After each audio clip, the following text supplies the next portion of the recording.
Finally, we have a potential competitor to escape from Tarkov, because in the end, anybody that's enamored with the high-risk, high-reward extraction shooter genre of gaming is either a masochistic Tarkov fiend, spreading his seed as he gets shot from the trees, or looking for something that's not so torturous, but without losing the depth, worthwhile progression, and super unique features. Well, we the PP, we the people, could potentially scratch that itch. As a self-proclaimed hardcore tactical FPS, 3 words that really butter my biscuit, with the Cycle Frontier, a relatively popular extraction shooter, recently announcing that it's shutting down its servers for good, this game couldn't have come at a better time. As the first title from this indie team, led by an infantry vet actually, who was infatuated with immersive, tactical first-person shooters. They seem to have a really solid vision for what gamers in this genre are looking for. And I think they may have even watched a video of mine or two, because they're adding basically everything that I said would make the perfect extraction shooter. We the People takes place in the Pacific Northwest in the aftermath of a viral outbreak, meaning yes, it does have zombies. Now, I will say, zombies for me are a bit played out. Not because I've seen it done so many times, but because there's such a tough thing to get right. Just ask our boys over at Dead Matter. Without the budget of a AAA game, this is honestly the feature that I'm going to be most worried about. If you have AI in your game,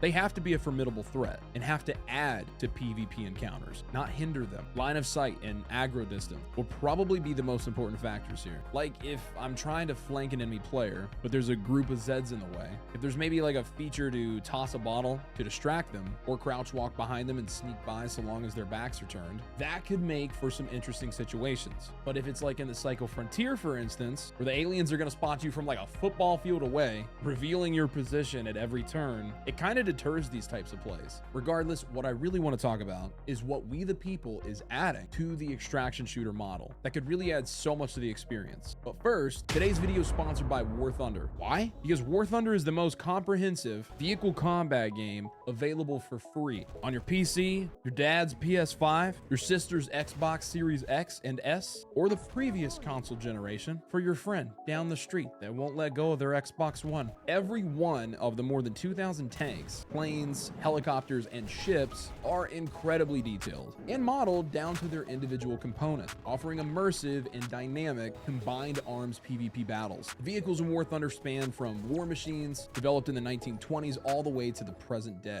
And since most of you in my community are PC gamers, we don't need any extra pilot hardware. You can fly any aircraft using nothing more than a mouse and keyboard, thanks to the game's intuitive mouse aim mode. When you play, I highly recommend using my personal favorite, the M1A2 Abrams. In my opinion, it is the most well-rounded tank in the game, making it perfect for any veteran or new player. You can play War Thunder now for free on PC, PlayStation, or Xbox using my link down in the pinned comment. And if you register on PC with my link, there's a large free bonus pack with multiple premium vehicles, premium account boosters, and much more.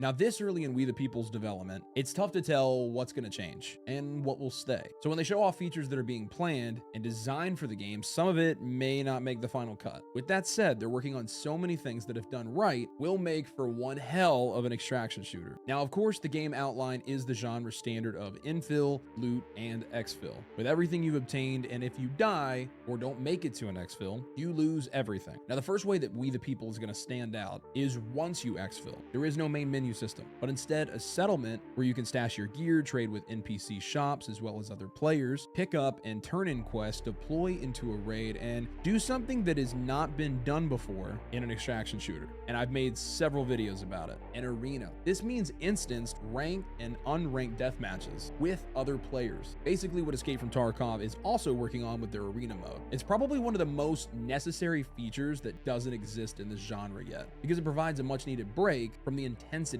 and loss of dropping into raids. It is perfect if you're like having a bad day, like maybe a few runs, you've been losing expensive loadouts, at which point you may either turn the game off or maybe go play something else. With a deathmatch function where you can't lose your equipment, the devs are able to keep you playing if you're beat down on raiding for a bit, effectively maintaining a higher player count for longer periods of time. This is such a good thing for both devs and the players. Of course, they're going to have a hideout, which is also a staple in the genre. I mean, I would have been surprised if they left that out, except what they've stated is that besides just being a spot that can be upgraded over time with progression, in-game currency, and items, you will also be able to customize your hideout in a way similar to the Forge mode on Halo. You can upgrade your hideout to look however you want, they say, which sounds like a pretty unique addition to this feature, so I'm all for it. Once you've readied up, you select the map that you want to go to, and because We the People servers will cycle and refresh on a 12-hour basis, you're not going to have queues and tedious loading screens, similar to the Cycle Frontier, where once you click start, you drop in,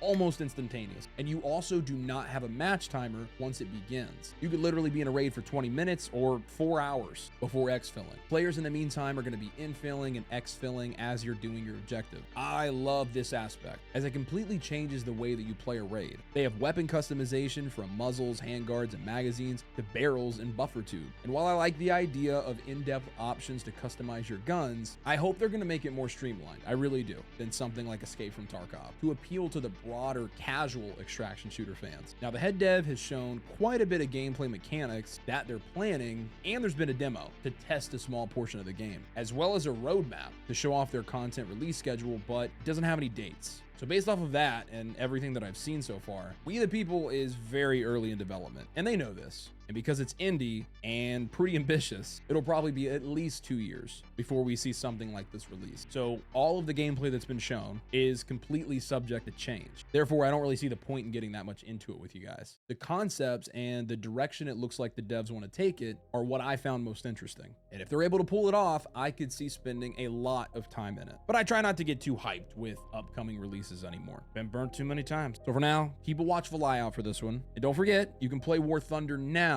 for free on PC, PlayStation, and Xbox using my link down in the pinned comment, as well as registering on PC with my link to get that large free bonus pack with multiple premium vehicles, premium account boosters, and much more. Thanks for watching, and stay tuned. For my next project, I've been live streaming the progress of it daily, and it's probably the most ambitious content I've ever attempted. See you there.